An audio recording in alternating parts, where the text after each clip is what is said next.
네, 그럼 본격적으로 1교시 수업을 시작하겠습니다. 자, 교과서를 한번 펴보시죠. 첫날, 안 중요한 내용이 많아요. 그래서 막 안 하고 막 넘겨버리고 난리칠 거예요. 제가 보라는 것만 보세요. 자, 물론 대전제는 제가 보라는 것만 딱 보시는데 지금은 그렇게 하고 만약에 뭐 어딘가에 최근 판례가 나와버리거나 정말 안 중요한 범위인데 개정이 2018년에 되고 이래가 중요해지면 그 추가하면 돼요. 몇 개 안 돼요. 아니면 교수님이 내가 이 부분 되게 중요하다 생각한다 해서 보니까 족보도 막 낸 적이 있어. 그러면 각 로스쿨에서 추가하면 돼요. 그러나 그것은 제가 장담하는데 소수일 거예요, 소수. 그래서 지금 그거를 일일이 읽느라고 시간을 보내서 전체를 정리를 못하면 그건 득보다 실이 많은 거예요. 그래서 제가 수업하는 내용만 보세요. 그냥 무조건. 자, 특히 앞부분은 더 그렇죠. 자, 한번 페이지 펴볼까요? 이 페이지부터 보면 민사소송의 목적과 이상이 나와 있는데, 자, 형광펜을 들고 제 모든 수업은 노랑 형광펜으로 진행됩니다. 그래서 노랑 형광펜을 많이 사셔야 될 거예요. 주황색은 이따 설명드릴게요. 그리고 두껍게 칠하고 얇게 칠하는 게 있어요. 그래서 이렇게 세워서 칠하는 게 얇게 칠하는 거, 두껍게 하면은 이렇게 글자를 다 이렇게 커버하시면 돼요.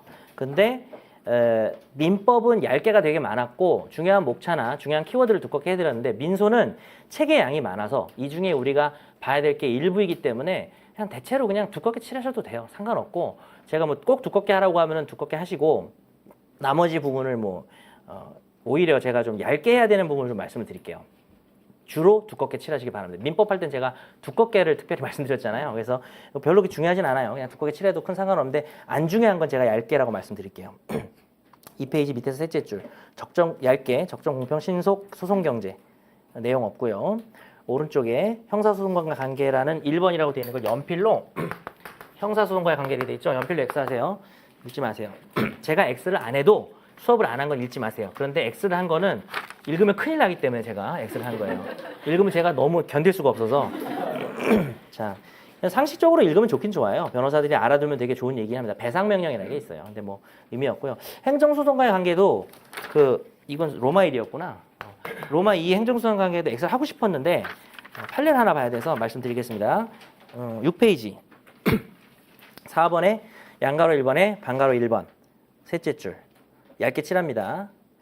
민사소송에 있어서 이거 별로 안 중요하니까 얇게 행정처분의 당연 무효 여부가 성결 문제로 그 밑에 판단하여 당연 무효를 전제로 판결할 수 있고 뭐냐 하면 민사소송을 하고 있는데 행정처분이 무효인지가 다퉈지고 있어요. 그러면 이거 모든 소송 모든 법 다 똑같아. 무효와 취소의 구별이야. 무효는 그 누구나 주장할 수 있는 거예요. 지나가던 개나 소나 다 주장할 수 있어요. 그래서 민사법원은 행정사항을 모를 수도 있지만 당연무효라는 건 판단할 수 있어요. 법원이. 그래서 그 얘기예요. 성결문제라는 거는 행정처분이 당연무효가 돼야 뭐 결국 뭐 불법행위가 된다든지 뭐 민사적으로 뭐 채무불이행이 된다든지 이런 경우가 있을 거 아니에요. 뭐 하나도 안 중요해요. 보시고 자 이게 판례란 말이죠. 그러면 각주 3이 끝에 붙어 있잖아요. 본문에 거기를 주황색으로 각주 3이 이렇게 돼 있잖아요. 주황색으로 그냥 얇게 이렇게 칠하세요. 그러면 나중에 뭐가 좋냐면 이 문장이 판례라는 걸 알게 돼요. 그러니까 판례를 주황색으로 칠하는 게 판례 문장을 주황색으로 칠하는 게 아니라 판례 원래 이제 김준호 교수님 책은 어떻게 돼 있어요? 뒤에 대판 뭐라고 썼으면 제가 대판을 주황색으로 칠했거든요. 근데 김호 교수님 책은 대판이 전부 각주로 가 있어요. 그래서 각주에다 그냥 주황색을 칠하고요. 특히 뭐 대판이 좀 2016년이나 뭐 대판 대법원으로 돼 있나? 여기는 대판으로 돼 있나? 대판으로 돼 있죠. 대판 전원합의체 2016년 이러면 이건 중요하거든. 2016년에 나온 거 최근이잖아. 그리고 전원합의체 이거는 밑에다가 주황색으로 이렇게 좀 두껍게 칠을 하세요. 그런 게 있으면 제가 말씀드릴 거예요.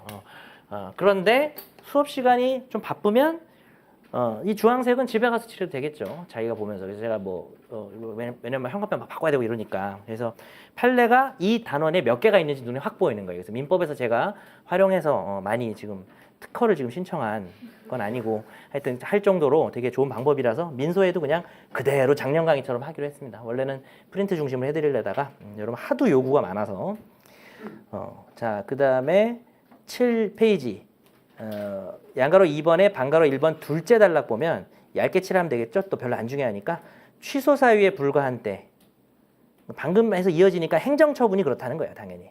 그 밑에 공정력이라는 게 있어요. 행정법에서 배웁니다. 취소되지 않는 한에서 딱 끊고 민사법원은 그 처분의 효력을 부정할 수 없다를 그냥 얇게 칠하세요. 제가 이제 뭐 하는 한 민사법원 이렇게 돼 있는데 이게 은근히 중요해요. 민법에서도 제가 얇게 칠할 때 끊으라 그러면 여기서 다 끊고 여기 공간 있고 이렇게 가는 게 좋아요. 이게 되게 의미가 있어요. 이게 나중에 빨리 봐야 되는데 이게 중요한 단서잖아요. 이거랑 실제 결론이 나뉠 필요가 있어요. 그래서 뭐뭐 하지 않는 한 뭐뭐 하다라고 딱 되는 거니까 제가 밑줄을 칠 때 가능하면은 이렇게 너무 이렇게 오버해서 길게 치지 말고 하시기 바랍니다. 정말 디테일하죠. 처음이니까 첫날이니까 취소하지 않는 한 민사법원 무슨 말인지 알겠죠? 아까 행정처분이 무효면 민사법원이 무효라고 말하라고. 근데 행정처분에 취소 사유가 있으면 취소가 되기 전에 말을 못해요. 그 행정처분이 취소되기 전에 가지고 있는 그 강력한 힘을 우리는 행정법에서 공정력이라 해요. 별로 안 중요하고 민법이랑 비슷하죠. 민법에 취소 사유, 무효 사유 있을 때 어때요? 무효 사유는 아무나 주장할 수 있는 건데 민법에 취소 사유가 있는 경우는 당사자가 행정법원이 하는 건 아니지만 당사자가 취소를 해야 되잖아요. 취소를 해야 무효가 되는 거잖아. 그거를 그래서 취소할 수 있는 사람은 뭐라 그래 민법에서 취소권자가 정해져 있잖아. 그랑 비슷한 거예요. 근데 행정처분은 당사자가 취소하는 게 아니라 법원의 판결로 취소되거든요. 나중에 배워요, 여러분이. 그래서 그 취소되기 전에는 강력한 힘이 있다. 이게 공정력이에요. 그래서 뭐 별거 아닙니다.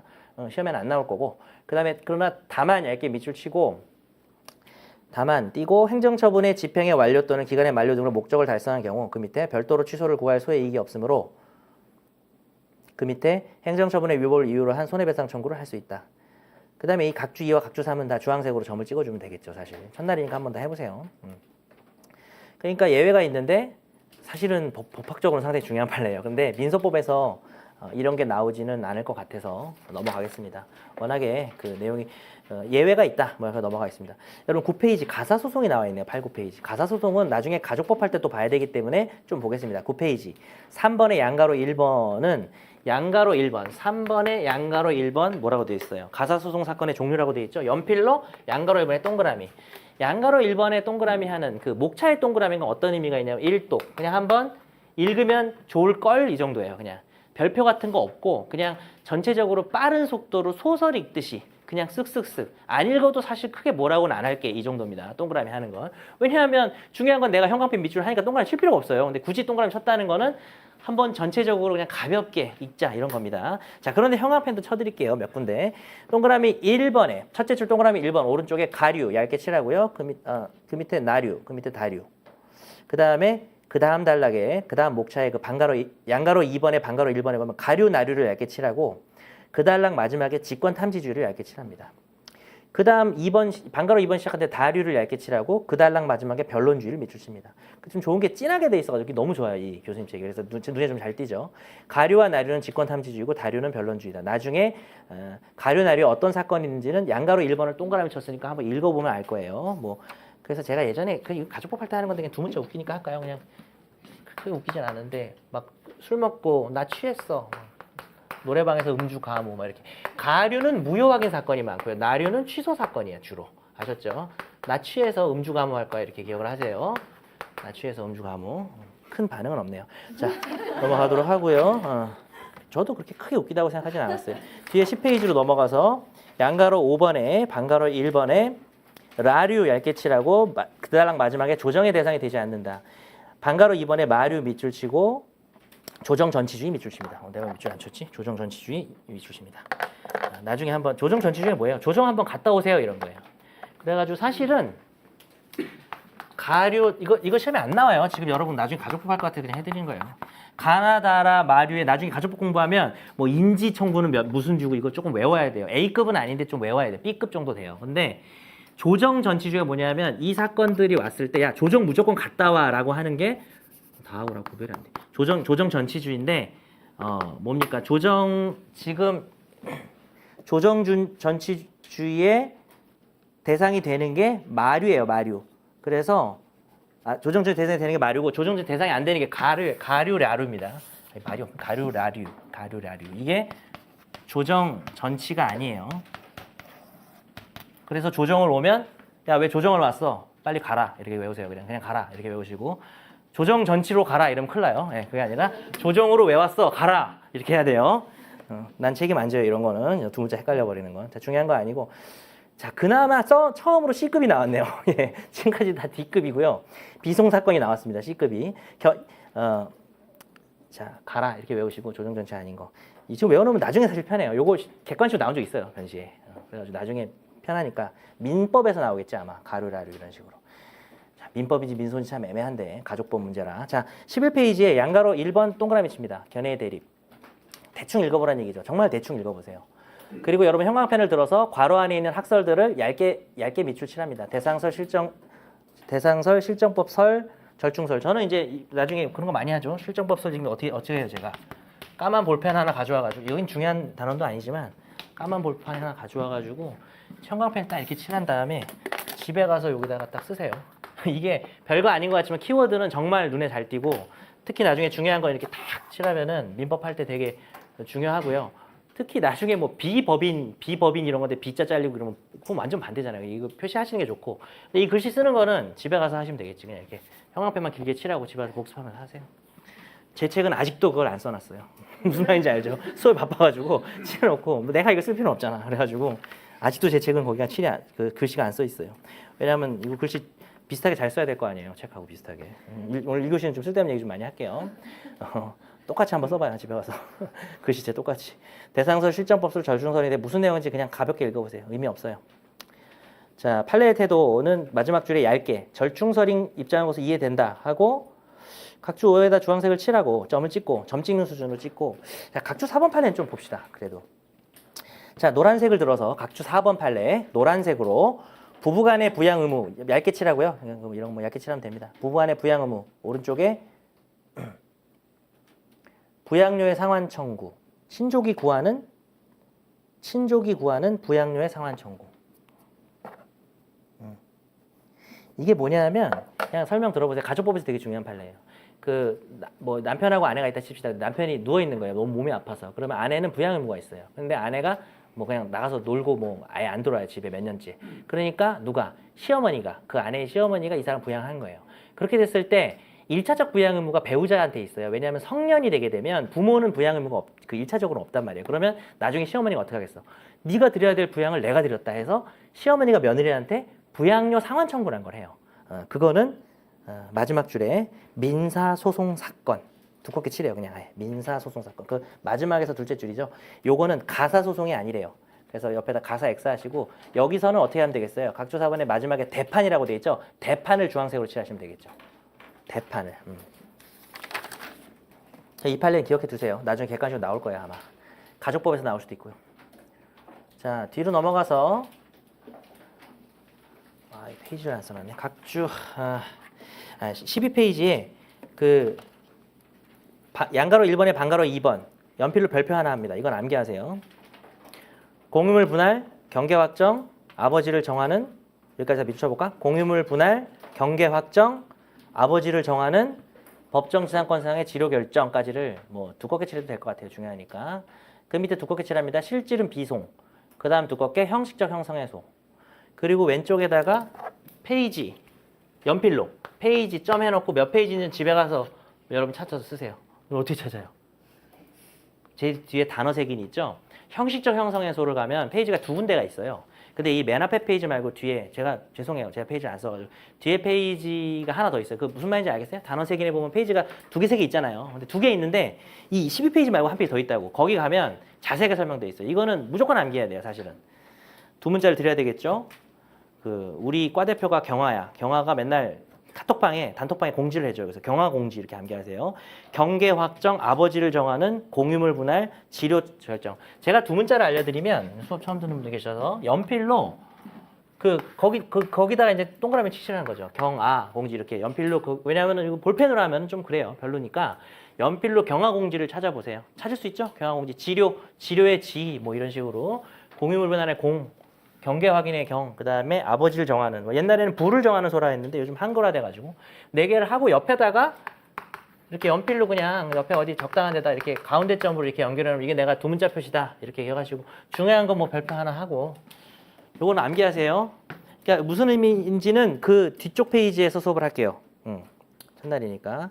자, 그것은 그러니까 실질은 비송인, 간단히 말씀드리면 실질은 비송인데 형식상 이거를 비송이 아닌 소송으로 다룬다는 겁니다. 그래서 아까 제가 거의 뭐 수업을 안 해버렸는데 안중에서 비송 사건은 소송 사건의 반대말이에요. 그러니까 소송이 아닌 걸 비송이라 그래요. 그러니까 우리는 지금 민사소송법이니까 비송을 공부할 필요가 없잖아요. 근데 민사소송법을 잘 알기 위해서 비송이 뭔지를 가볍게 보는 게 객관식으로 가끔 나와요. 그래서 사례형으로 나오는 거는 좀 정신 나간 거고 사례형 나올 수는 없고 그래서 수업할 내용도 별로 없습니다. 그래서 1교시는 뭐 좀 힘 빠진 내용 많이 있고 그 다음에 양가로 2번에 그런 비송 사건의 특징을 볼게요. 둘째 줄에 법원 둘째 줄에 얇게 칠합니다. 안 중요하니까 법원 권능과 책임으로 재판의 기초가 되는 자료를 수집 직권탐지주의 그러니까 소송과 달리 법원이 알아서 약간은 그 국가가 왜 이렇게 후견적으로 개입한다 그런 말 들어봤어요? 국가가 알아서 한다는 거예요. 그래서 원래 소송의 기본은 앞으로 배울 가장 중요한 게 변론주의 이런 거예요.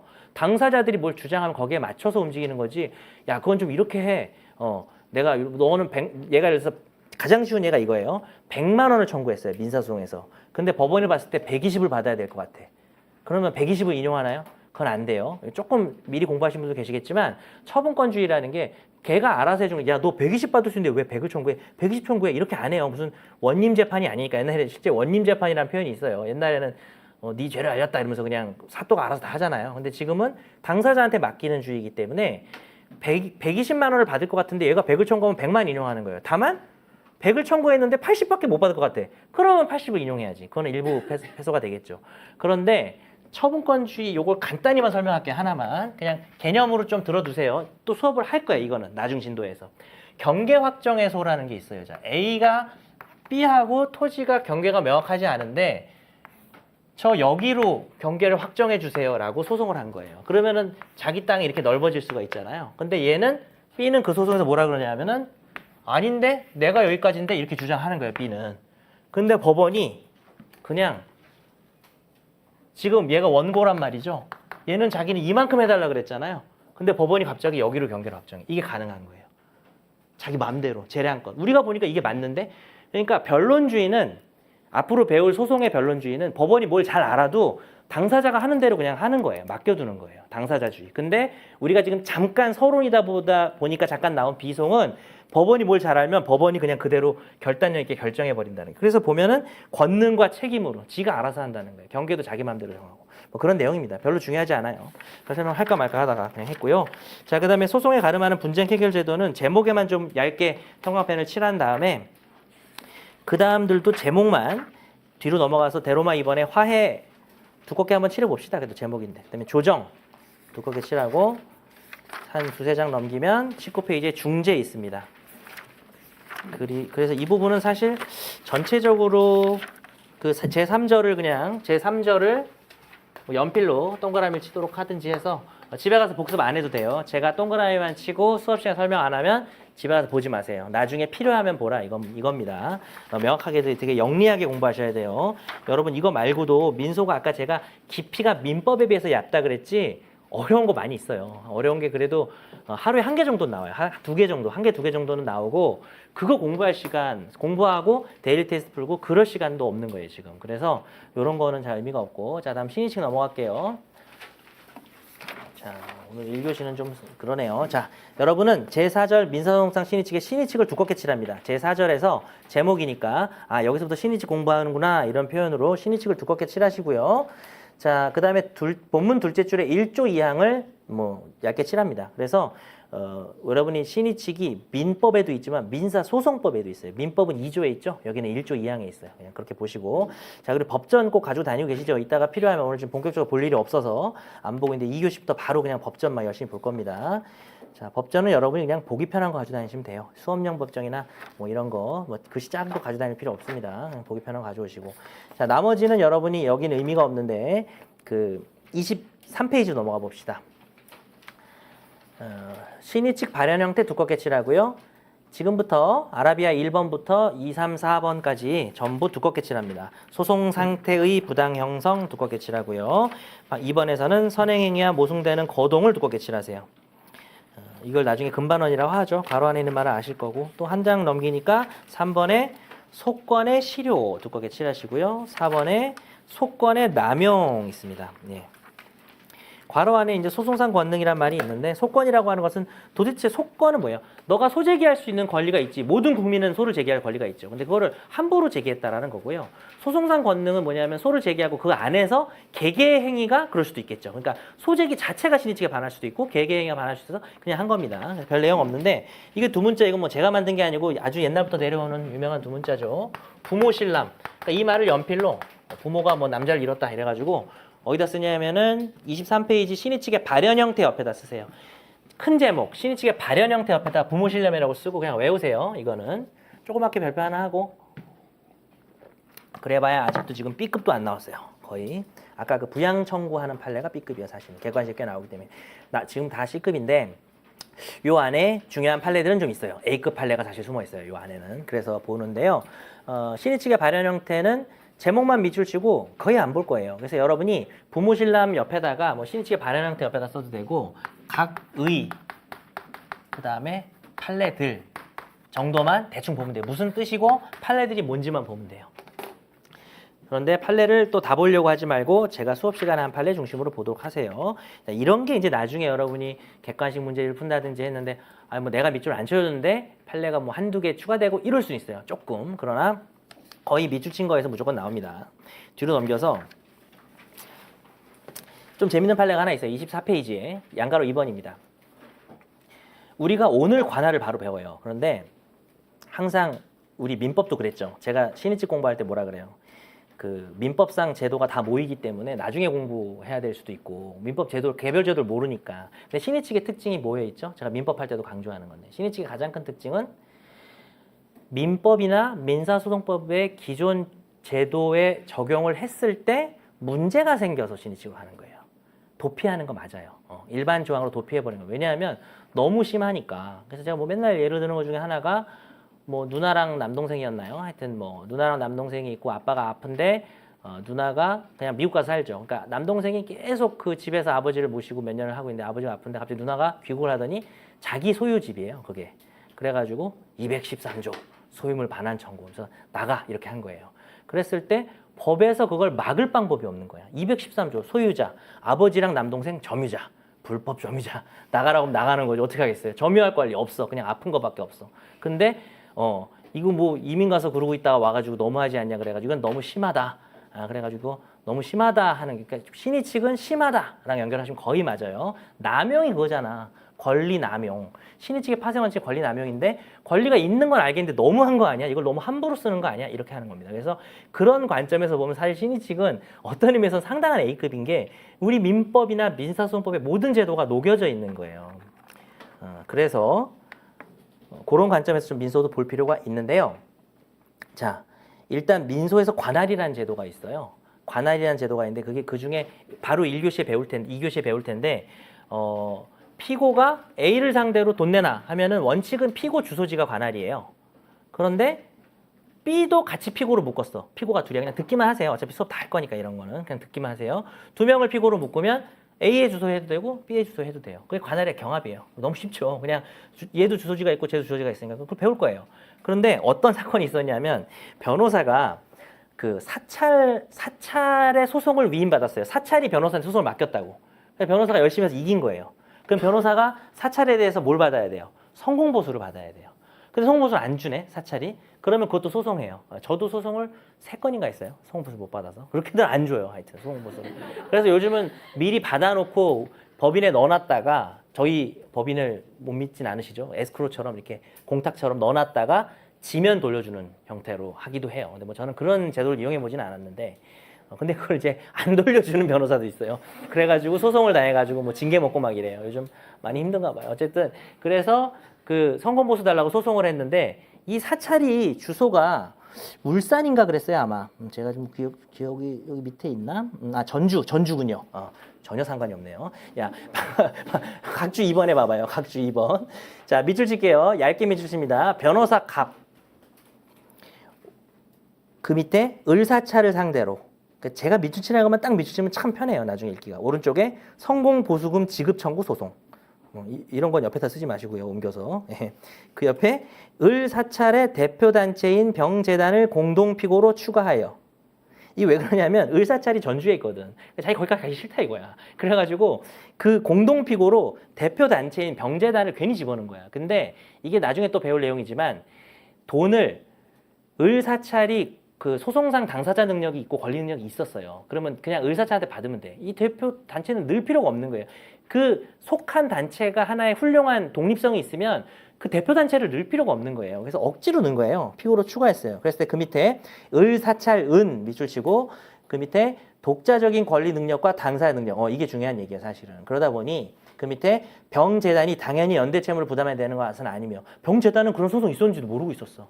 그러면 변호사가 완전히 자기가 가기 귀찮아가지고 피고를 추가해서 관할을 경합시킨 거예요. 그랬더니 아주 낯뜨거운 얘기를 하죠. 법률 전문가인 갑으로서는 이렇게 말하죠. 그래서 이게 너무한 거 아니냐라고 해서 그 밑에는 뭐 사실 밑줄 쳐봐야 큰 도움 안 되는 게 뭐 관할권을 생겨하는 위한 것이라고 보았다 해서 관할이 없다는 거예요. 그 말은 위에서 하면 되겠네. 본문으로 올라가 볼까? 그래서 여러분 여기다 대결에다 주황색을 칠해도 되고 본문에다가 각주 2번에 주황색을 칠해도 되고 두 개를 칠해도 되는데 그럼 뭐 판례가 두 개로 보이니까 그럼 뭐 여러분이 알아서 하세요. 밑에 사실관계 좀 보고 싶은 분은 각주 대결에다가 뭐 해도 되고 사실 요지를 알아야 되겠죠. 각 본문에 노란색 밑줄 쳐드립니다. 관할만을 발생시킬 목적으로 제소할 의사 없는 청구를 병합한 것이 명백. 이렇게 한마디로 정리가 되네. 사실 이 문장이 중요한 거예요. 밑에 사안은 이해만 좀 하시고요. 요 문장이 사실 더 중요한 거예요. 그다음 옆에 관할 선택권의 남용입니다. 이 말도 중요하고요. 따라서 그 밑에 25조 2항을 적용해서는 아니 된다를 밑줄 쳐보세요. 25조 2항. 자, 지금 그 양가로 2번 본문 보는 게 위로 올라와서 각주에 다시 24페이지 위쪽에. 그래서 제소할 의사 없는 청구를 병합한 것이 명백. 관할 선택권의 남용. 25조 2항. 25조 2항은 바로 배우겠지만 무슨 조항이겠어요? 피고가 두 마리인데 두 마리가 관할이 다르면 둘 중에 아무데나 해라 뭐 이런 조문일 거 아니에요. 그래서 그거를 하지 마라. 여기는 지금 서울중앙에다 하려고 했는데 안 된다라는 겁니다. 별표 1개 하겠습니다. 이 판례는 좀 의미가 있어요. 왜? 관할이 A급이거든요. 신집과 결합됐기 때문에 중요한 판례가 되겠습니다. 자, 그 다음에 선행에 모순되는 거동은 여러분이 그냥 뜻을 한번 읽어보시고 의의는 그냥 읽어보라 그랬죠. 근데 여기 참 상당히 그 특 A급 주제와 연결되는 판례가 나와버려요. 25페이지에 양가로 2번에 반가로 2번인데요. 반가로 2번 왼쪽에다가 뭐 연필로 별표를 2개 정도 하겠습니다. 제가 되게 중요시하는 판례 중에 하나인데요. 자, 형광펜으로 칠을 해보자면 매매계 자 이거는 뭐 좀 두껍게 칠해도 될 것 같아요. 매매계약의 무효 또는 해제를 주장, 매매대금의 반환, 소송 계속 중, 이중의 이득을 얻으려는 목적, 매매계약이 유효함을 주장, 이행을 구하는 별도의 소를 제기, 신의칙상 허용되지 아니한다. 각주 2번 주황색. 이거는 각주 2번도 두껍게 칠해요. 그래서 이 판례가 있다는 걸 좀 아셔야 될 것 같고 이거를 지금 다 설명할 수는 없는데 지금 외워두세요. 우리가 이거를 이번 주에 한번 만나고 또 이번 주에 한번 만날 거예요. 기본적으로 금요일에 한번 만납니다. 옆에다 그럼 여러분 뭐라고 쓰시냐 하면 필기를 좀 해드릴게요. 이거는 중복 소송 금지라고 쓰고 이제 동그라미 할 건지 X 할 건지 오른쪽에 중복 소송 금지. 이건 뭐 퀴즈 내봐야 지금 다 모르니까. 중복 소송 금지라는 말 써도 되고 안 써도 돼요. 근데 쓰는 게 더 의미 전달은 명확하겠네요. 중복 소송 금지라는 특 A 제도가 있어요. 어떤 법원에 소송을 하고 있다가 그 소송이 안 끝났는데 그 말이 여기서 뭘까? 그 소송 계속 중에 다른 법원에 똑같은 소송을 제기하는 거예요. 그러면 두 번째 제기한 소송은 필요가 없기 때문에 후소 법원이라고 나중에 배웁니다. 뭐 적을 필요 없어요. 그냥 들어만 두세요. 이번 주에 나와요. 후소 법원이 각하해버려요. 중복 소송 금지야 이러면서 각하한다는 거예요. 동일한 소송을 제기하면. 근데 이건 어때요, 여러분? 첫 번째 소송은 무슨 소송입니까? 원고가 매수인 같아요? 매도인 같아요? 잠깐 생각해 보세요. 매매가 무효니까 매매대금 반환. 매수인이겠죠. 내가 대금 줬는데 중도금까지 갔든 뭐 장까지 갔든 매매 무효했고 나 해제했으니까 무효면은 왜 반환받을까? 무효면 부당이득 반환. 해제면 왜 반환받을까? 원상회복으로 반환받는 소송을 한 거죠. 자, 그랬는데 소송 계속 중에 웃기는 놈이야 이놈도. 매매계약이 다시 유효하다고 다른 법원에 모를 줄 알고 다른 법원에 가서 매매계약이 유효하니까 이행을 구하는 별도에서 뭐를 구하는 걸까? 만약에 부동산이면 그 밑에다 연필을 써봐요. 가령 소이등 같은 거지. 매매가 무효니까 대금 내놓으라고 했다가 다른 법원에 가서 소유권 이전 등기를 청구해요. 여러분 중복소송이라는 게 뭐냐 하면 매매가 무효라고 여기다가 제기했다가 다른 법원에서 똑같은 소송을 하는 게 중복소송이에요. 그놈보다 더 나쁜 놈이지. 그놈은 확실하게 하려고 두 번 한 거라고 치면 얘는 완전히 그냥 모순된 행동을 한 거잖아요. 근데 이게 중복소송 금지에 안 걸려요. 왜? 첫 번째 소송은 매매대금 반환이지만 두 번째 소송은 소유권 전등기 청구잖아요. 동일한 소송을 해야 중복소송 금지되거든요. 그래서 반하지 않으니까 중복소송이라는 기존 제도를 활용할 수 없다는 거죠. 그래서 신의칙으로 이렇게 가는 것입니다. 중요하죠. 이건 제가 아주 강조하는 판례 중에 하나예요. A급 판례고 그리고 여러분은 옆에다가 밑에다가 이렇게 해서 뭐 거의 유사 표시나 이퀄을 하고 기판력, 동일 논의 이렇게 기판력도 동일 논의가 있어요. 여러분 이제 앞으로 특A급이니까 그냥 말로 개관할게요. 중복소송 방금 공부했죠? 뭐였죠? 어떤 소송을 서울중앙지방법원에 했다가 똑같은 걸 이 소송 계속 중에 서울 서부지방법원에 또 한 개 중복소송이면 기판력이라는 제도는 어떤 소송을 서울중앙지방법원에서 끝났어. 항소도 안 하고 아니면 뭐 대법원까지 가서 완전히 끝났어. 확정이 됐다 그래요. 판결이. 확정됐는데 똑같은 소송을 또 하는 거죠. 물론 똑같은 소송을 하기도 하고 모순되는 소송을 하기도 하고 뭐 여러 가지가 나와요. 기판력이. 그러니까 중복소송 금지와 기판력의 차이점은 요것만 기억해요. 오늘 하나. 요건 노트 같은데 갑자기 노트가 없죠. 혹시 있으면 여러분 손바닥에 적으세요. 그 중복소송과 기판력의 가장 중요한 차이점 하나 얘기할게요. 중복소송은 소송 전소 계속 중. 전소 계속 중. 중을 아예 한자로 써. 좀 눈에 좀 잘 띄게. 근데 기판력은 뭐예요? 전소 확정 후라는 거죠. 그 차이예요. 물론 그 외에도 많은 차이가 있고 기판력에는 여러 가지 국면이라는 게 있어요. 동일한 소송만 있는 게 아닌데 자 그러니까 기판력에 동일 논의가 있다는 게 뭘까? 만약에 이놈이 나 매매 무효라고 해서 매매대금 반환 소송을 해서 뭐 승소나 패소 확정된 거예요. 근데 확정되고 나서 또 다른 소송을 다른 법원에서 또 어떤 그 소송을 똑같이 제기하면 원래 기판력에 반하는데 얘처럼 봐봐요. 무효해지 주장 매매대금 반환했다가 확정되고 나중에 소위 등을 제기하면 매매대금 첫 번째 소송은 제목이 뭐예요? 매매대금 반환 소송이죠. 두 번째 소송은 소유권 이전 등기 청구 소송이죠. 그러면 또 동일해요? 안 동일해요? 동일하지 않죠. 그러면 여러분 안 배웠지만 한번 그냥 찍어보세요. 기판력이라는 제도를 적용할 수가 없을 수가 있는 거예요. 그러면 그때도 신의칙으로 막아내야 된다라는 거죠. 그런데 요거는 판례는 없어요. 김호혁 교수님 뒤에 판례 꼭 있는 것처럼 써놓은 판례 번호가 있는데 그 판례가 이 판례야. 중복소송에 관한 판례. 무슨 말인지 알죠? 사안이 다르잖아. 하나는 소송 계속 중에 하는 거라서 중복소송인가의 문제고 하나는 소송이 확정되고 해서 기판력에 반하는가. 어쨌든 그런 이유로 소송이 각하되거나 받아들여지지 않을 줄 알았는데 이 케이스를 외우라고요. 매매대금 반환에다 네모를 나중에 치시고 그 다음에 여러분 이행 구하는 거에다 네모를 치거나 아니면 그 밑에 차라리 여러분 소위 등을 다시 형광펜으로 칠하고 네모를 쳐가지고 빨간색으로 뭐 이런 걸로 갑자기 나오는 게 많은데 알아서 가지고 다녀. 빨간색 정도는 가지고 다녀야 되는 거 아니에요? 그래서 매매대금 반환 네모, 소위등 네모에서 두 개가 핵심이 뭘까? 이 케이스의 핵심은 동일하지 않다고. 그러면 중복소송과 기판력을 적용할 수 없어. 그래서 신의칙으로 도피라는 말이 사실 안 좋을 때 쓰는 말인데 괜히 기존 제도가 있는데 굳이 신의칙으로 가지 마라, 도피하지 마 이럴 때 쓰는 건데 그 말을 좀 바꿀게요. 신의칙을 활용해서 각하한 게 중복소송 유사한 사안에서는 판례가 있어요. 기판력 유사한 사안에서는 판례가 없어요. 김홍욱 교수님은 두 사안 다 신의칙으로 각하해야 될 것이다라고 주장하시고 기판력에 관해서는 판례가 없지만 만약에 문제가 나오면은 그렇게 풀 수도 있다는 거죠. 사실 이거는 상당히 어려운 논의예요. 민소에서 가장 어렵다고 하는 게 한 이 정도입니다. 근데 사실 여러분 본격적으로 제도를 안 배웠는데도 얼추 이해는 되시죠? 대충 무슨 말인지는. 나중에 제도를 배우면서 설명하니까 전혀 걱정하지 마시고. 자, 뒤로 넘어가서 신청 마무리하고 뭐 재미없는 신청 마무리하고 읽으시 마칠게요. 자, 마무리할 텐데 속건상의 실효는 그냥 셋째 줄에 뭐 원래 우리 그 권리의 실효라고 해가지고 민법에서도 배우는 거랑 비슷한 표현이 있으니까 얇게 밑줄쳐볼까? 셋째 줄에 권리자가 권리를 행사하지 아니할 것으로 신뢰할 만한 정당한 기대를 줬을 때 실효되는 거예요. 권리라는 게 갑자기 실효될 수는 없잖아요. 그리고 우리 권리가 실효되는 민법에서 다양한 제도를 배웠죠. 제척기간이나 소멸시효를 배웠단 말이에요. 근데 굳이 글로 가지 않더라도 너무 권리를 행사하지 않아서 이거는 행사 안 하는 거 아니야? 이 정도 되면 이렇게 하는 경우에 신뢰에 정당한 기대가 있을 때 적용되는 기준이고요. 그게 양가로 3번에 뭐 적용 기준도 제목만 얇게 밑주실까? 형광펜이 참 좋은 게 눈에 잘 띄어서 그 양가로 3번 27페이지 적용 기준 양가로 3번 제목 밑줄 치면 적용 기준이 뭔지 한번 읽어보자 이 정도 수준이고요. 여러분이 각주 4번에다가 주황색 점을 하나 찍고 본문의 각주 4라는 거예요. 지금 내가 말하는 게 그죠? 본문에 있는 각주 4에다 주황색 점을 찍고 그 다음에 각주 5번 판례는 대판을 각주 5번은 내려와서 대판에 주황색을 칠하고 두껍게 칠하고 별표를 또 2개 해야 돼요. 신이치게 좀 어려운 판례가 아주 중요한 판례가 2개가 나와서 좀 그러긴 한데 자, 요 판례를 요 판례에 대한 설명은 중복재소는 그래도 할만해서 했는데 이 판례에 대한 설명은 생략합니다. 그런데 뒤에 나오겠죠? 뒤에 나오면 다시 올 거예요. 자, 근데 밑줄은 쳐드릴게요. 아버지가 사위 판결.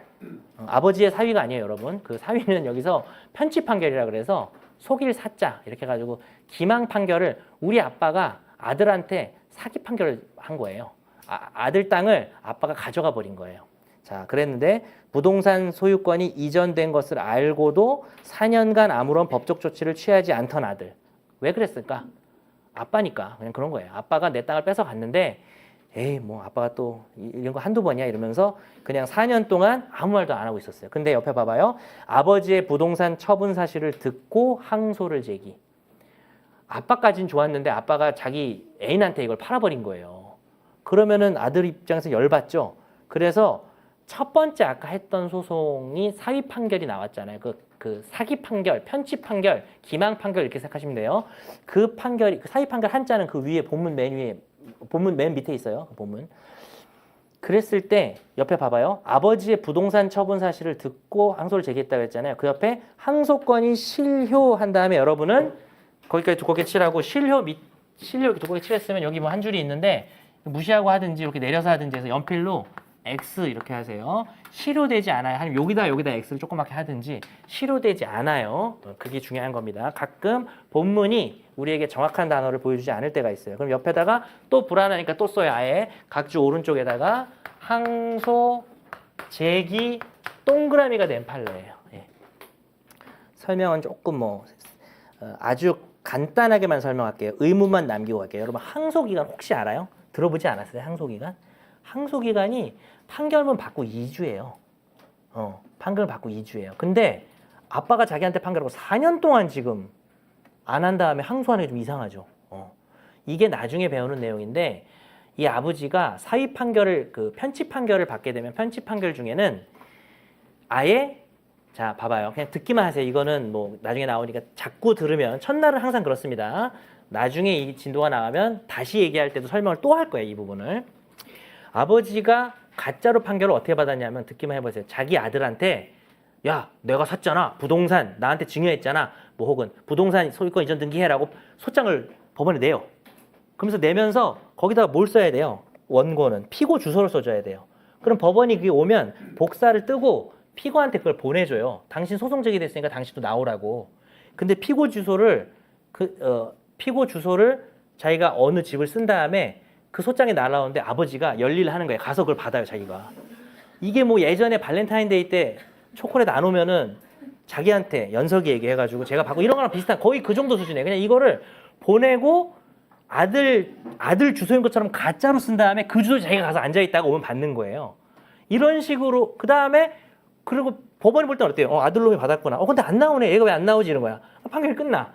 그러면 나중에 판결문이 또 누구한테 가요? 그 아들 주소로 가죠. 그럼 또 아버지가 또 받는 거예요. 그러면 판결을 받았으니까 뭐 항소하겠지. 근데 항소 안 한 거죠. 아주 중요한 말인데 요 정도는 요 한 문장 정도는 노트에서 되거든요. 항소 기간 기산점이 판결문 송달 시부터예요. 그거는 기본이잖아요. 그죠? 판결문이 1심이 나왔어. 그럼 오늘 판결을 했어도 일주일 뒤에 판결문을 받으면 그 송달 받은 날로부터 2주 안에 항소를 해야 되는데 판결문 송달 시에 송달에다 동그라미 치고 지금 송달을 아버지가 아들 주소로 해놓고 지가 가서 받았죠. 이거는 너무 심하다고 본 거예요. 그래서 이런 비슷한 유형이 되게 많아요. 속임수 치는 놈들이. 근데 그중에 이 판결만큼은 지가 보내고 셀프로 지가 받는 거. 이 송달만큼은 송달이 무효라고 본 거예요. 자, 그래서 여러분은 각주 5번 옆에다가 송달 무효라고 써놔도 좋을 것 같아요. 그러면 봐봐요. 판결문을 받으면 지금 아버지가 이겼죠. 원고가. 피고가 졌어요. 근데 그 판결문을 피고가 받고 2주 안에 항소를 해야 되죠. 근데 피고가 받았어요? 못 받았어요? 못 받았죠? 아버지가 대신 받은 거죠. 경우에 따라서는 송달에 흠이 있어도 송달을 유효로 보는 경우가 상당히 많아요. 근데 이것만큼은 유일하게 이건 뭐 하는 짓이냐 라고 해서 이건 편치 판결의 1번 타자예요. 이게 편집 판결, 사입 판결의 1번 타자고 아들이 송달을 받은 게 무효가 돼요. 그러면 어떻게 될까? 항소 기간이 진행이 되지 않아요. 송달 무효에서 화살표하고 밑으로 화살표해서 항소 기간 진행 X예요. 항소 기간 진행 X입니다. 그러면 밑으로 화살표해서 언제라도 항소. 자, 설명 안 한다고 다 해버렸어요. 그냥 여러분 그냥 하는 게 나을 것 같아서 좀 이해들을 잘 하고 있는 것 같아서 자, 송달이 무효면 항소 기간이 진행되지 않아요. 그러면 언제라도 항소할 수 있어요. 거기다 밑에다 괄호하고 그렇게 공간이 많았나요? 자, 그건 제가 모르겠어요. 괄호하고 단 쉼표하고 단 실효가 한자로 가짜 모르시는 분은 옥편을 찾아서 실효가 하고 괄호 닫으세요. 실효가 가능하다고. 실효 여지 뭐 이렇게 하든지. 이게 무슨 소리인지 정리해 볼게요. 원래 판결문을 정상적으로 송달받으면 2주 안에 항소를 해야 돼. 그런데 정상적으로 송달 못 받았으니까 항소기간 진행이 없어. 2주고 뭐고 몇 년 뒤에 해도 돼. 근데 실효가 될 수는 있어요. 너무 오랫동안 안 하면. 근데 이 판례는 실효되지 않았다고 봤어요. 왜? 아버지니까 가만히 있었는데 아버지가 남한테 판 걸 알고 나서 내가 급박하게 한 거기 때문에 이거는 실효가 안, 그러니까 실효가 무조건 부정된다는 게 아니에요. 항소권은 약간 애매한 것 같으면 그 말도 써놓으세요. 항소권은 항소권은 실효의 대상이에요. 항소권은 위에 그건 본문에서 합시다. 방가로 1번에 그 27페이지 본문 제일 아래쪽에 방가로 1번에 항소권 적용 동그라미라는 거예요. 항소권도 실효가 된다고. 실효가 되는데 이 판례는 특이하게 잘 봐두시기 바랍니다. 자, 그 다음에 자, 2, 3부만 보고 마칠게요. 1교시. 자, 4번의 소권의 남용에서는 여러분이 그 박스 안에 뭡니까 이게 더블 스퀘어가 있죠? 더블 스퀘어가 꽤 많은데 교수님 수업에 판례상 뭐 소권의 남용 하는데 구체적 사례 있잖아요. 더블 스퀘어 자체를 동그라미를 쳐서 여러분 좀 기회가 되면 읽어보는데 저는 여기서 여러분이 동그라미 양가로 1번에 동그라미 2번에 별표 별표 2개 하세요. 그리고 29페이지에 동그라미 7번에 별표 1개. 이 두 개의 판례가 되게 중요하다고 생각이 됩니다. 특히 동그라미 2번 판례는 반드시 암기를 해두시고 제가 나중에 아주 뒤쪽이에요. 이거 아주 뒤쪽에서 후반부에서 여러분이 아마 민서 저 원만 할 건데 없을지도 모르는 다 올 거죠. 후반부에 이걸 딱 물어볼 거예요. 그래서 그걸 보시고 시행칙 위반의 효과 밑줄 치고 1교시 마칩니다. 30페이지. 신의칙의 위반, 두꺼개칠하고 효과. 자, 지금부터 배우는 제도마다 뭔가 위반됐을 때 효과가 항상 마지막에 마무리로 나와요. 나중에 이것들을 쭉 비교할 수 있어야 됩니다. 민소도 수평적 비교는 중요하다고 말씀드렸습니다. 특히 위반의 효과는 항상 마지막에 나오는 어떤 기본적인 루틴한 목차입니다. 아라비아 1번에 직권조사사항을 칠합니다. 두껍게 칠해요. 그래서 신의칙 위반은 사실 뻔한데 신의칙 위반은 직권조사사항이에요. 그래서 신의칙이라는 제도가 중요할 거야 안 중요할까요? 상당히 중요한 거예요. 비록 다른 제도를 안 될 때 후보 선수처럼 2차로 보충적으로 등장하지만 무조건 도피하면 안 되지만 일단 등장하면 상당히 중요한 제도예요. 왜냐하면 신의칙은 강행 규정이고요. 우리 민법, 민소법, 전체 민사법의 대원칙이기 때문에 따라서 직권조사사항입니다. 그래서 첫째 줄 끝에 얇게 칠해볼까요? 당사자의 주장, 같은 얘기니까 얇게 칠합시다. 당사자의 주장이 없더라도 법원은 직권으로 판단할 수 있다. 자, 그 다음에 그럼 직권조사상의 정말 진짜 의미는 무엇인가? 요거는 또 한 이번 주에 또 수업을 하게 됩니다. 자, 아라비아 2번의 위반의 효과를 다시 한번 두껍게 칠할까요? 위반의 효과, 아라비아 2번. 그리고 첫째 줄에 칠합니다. 얇게 일단 강행 규정 칠하고요. 그 다음 오른쪽 끝에, 첫째 줄 오른쪽 끝에 두껍게 소, 그 밑에 판결, 그 옆에 각하 전부 두껍게 칠하세요. 자, 소는 판결로 각하한다는 문장을 줄여서 하면 뭐예요?